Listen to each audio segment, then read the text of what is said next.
Good morning. Quickly checking in. Yeah.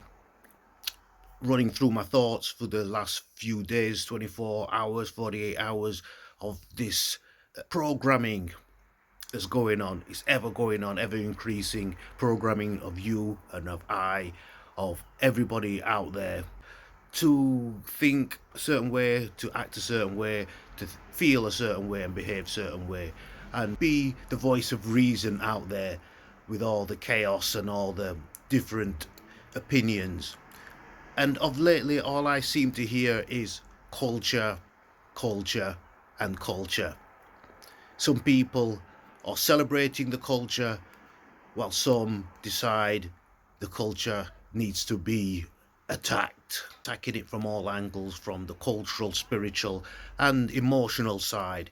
Physically, the attacks. What I find more disturbing is that we're now being told to ignore the abuse, ignore the attacks, be the bigger man, be the bigger person, and that's laughable when you're constantly being attacked by people who know that a lot of the times they can turn the tables and play the victim. And this might come as a surprise to some of you that we know this. We know that some people out there play the victim, they charge on an assault on an individual, on their character, on their community.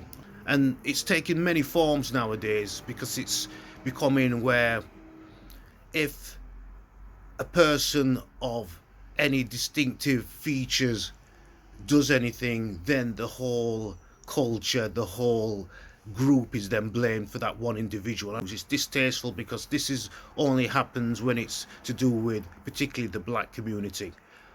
One black person goes out and commits a crime, then the whole community has to feel the shame. What I find distasteful is that the people who are perpetrators then go out and wear this as a badge of honor of being bad, being crazy, being bad people.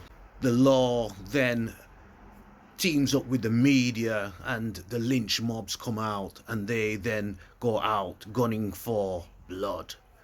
After the soldiers had come back from the Second World War during the 1945s, some of them went into areas that had already been ruled heavily under the Jim Crow laws and rules, how black slaves could move around. Unfortunately, America was changing. For these so-called racists and slaveholders, things were changing very quickly. Overnight, people were demanding their own freedom, civil rights, and this was rightly so. That's why it's called civil rights. These people who are slave owners believed that they were civilizing an uncivilized bunch of people by whipping, torture, taking away children, and often doing barbaric acts to enforce their rule of law. Their other individuals, often families, whole groups of people, were being forced to farms, picking cotton, looking after children, looking after the farm, all for next to nothing. And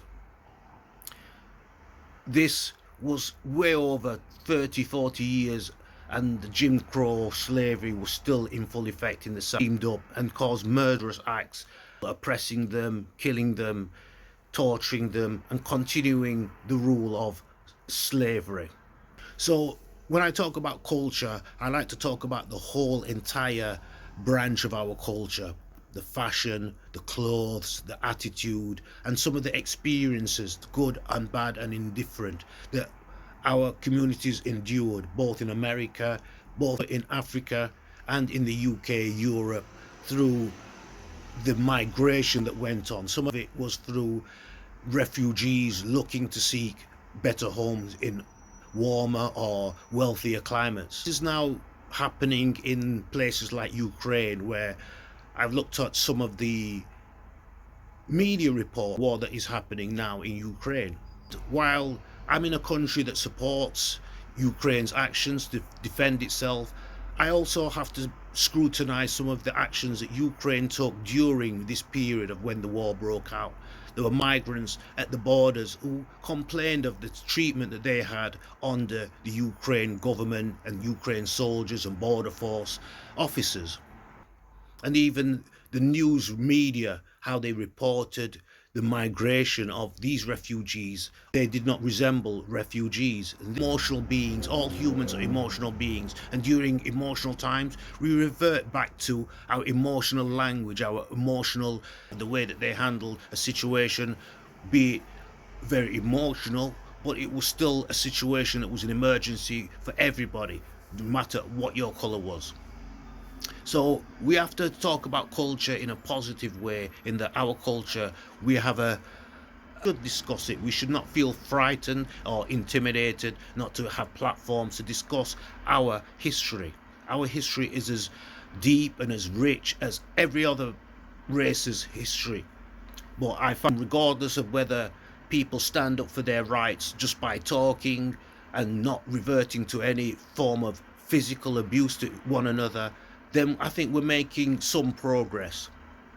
And I'm going to continue to make that progress and sometimes come on and talk about controversial issues. No hard feelings to all those who don't like black people, and to those who do, we keep saluting you regardless of your color. Our culture has put a great stamp on this world, and we will continue to be part of history as long as the world keeps revolving. And as we know, we are not the most important, we are not the least important, we are as important as everybody else. We are all the same, and whether you want to believe that or not, that is the truth, and that is the truth I will continue to hit home.